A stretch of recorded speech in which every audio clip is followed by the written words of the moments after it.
गोरखपुर के पिपराइच क्षेत्र के जंगल धूषण महुआ चापी गांव में सोमवार देर रात गोली चलने से एक युवक की मौत हो गई और एक युवक गंभीर रूप से घायल हो गया।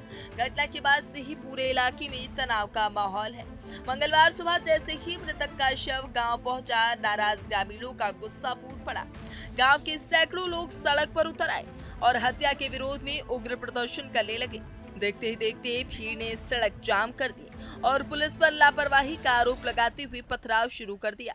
अचानक हुए इस हमले में कई पुलिसकर्मी घायल हो गए। हालात इतने बिगड़े कि गुस्साई भीड़ ने एक मैजिक वाहन को आग के हवाले कर दिया। इलाके में अफरा तफरी का माहौल बन गया। बताया जा रहा है कि पूरा विवाद गो तस्करी से जुड़ा हुआ है। ग्रामीणों का आरोप है कि पुलिस की ढिलाई और मिलीभगत के कारण ही ये हत्या हुई है। मृतक के परिजनों और ग्रामीणों ने आरोप लगाया कि शिकायतों के बावजूद पुलिस ने समय रहते कार्रवाई नहीं की। सूचना मिलते ही प्रशासनिक अधिकारी और भारी पुलिस बल मौके पर पहुंचा। पीएससी की तैनाती कर हालात को काबू में करने की कोशिश की जा रही है। पुलिस और प्रशासन लोगों को समझाने का प्रयास कर रहे हैं, लेकिन नाराज लोग लगातार सड़क पर डटे हुए हैं और पथराव भी कर रहे हैं। थाना क्षेत्र पिपराइच के महुआ चाफी टोला में हमको सुबह लगभग 3 बजे के करीब एक सूचना प्राप्त हुई थी कि एक गांव में पशु तस्कर 2 पिकअप वैन के साथ आए थे।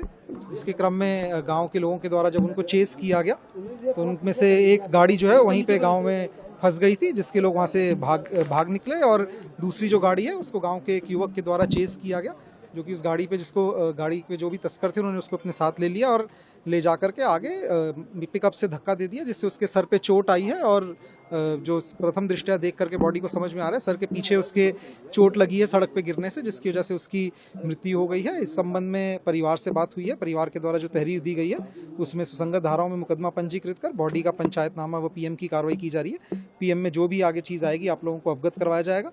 कुछ लोगों के द्वारा इसमें चलाया गया था कि फायर आर्म इंजरी है। अभी तक प्रथम दृष्टया बॉडी को मेरे द्वारा भी देखा गया, चोटों को देखा गया, उसमें कोई फायर आर्म इंजरी अभी सामने नहीं आई है और हम लोग इसमें जो भी पीएम रिपोर्ट आएगी उसमें जो भी तथ्य आएंगे आप लोगों के साथ शेयर करेंगे।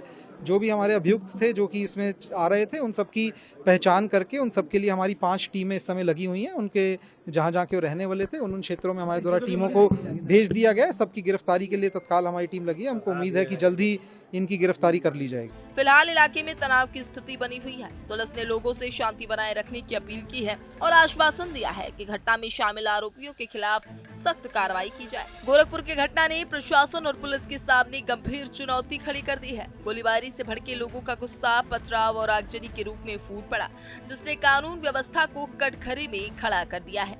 स्थानीय प्रशासन हालात को नियंत्रित करने में जुटा है, लेकिन जनता का आक्रोश थमने का नाम नहीं ले रहा। सवाल यह है कि आखिर कब तक हालात सामान्य होंगे और दोषियों को न्याय के कटघरे में लाया जाएगा। इस घटना ने न सिर्फ सुरक्षा व्यवस्था की पोल खोली है, बल्कि जन भावनाओं को भी झकझोर कर रख दिया है।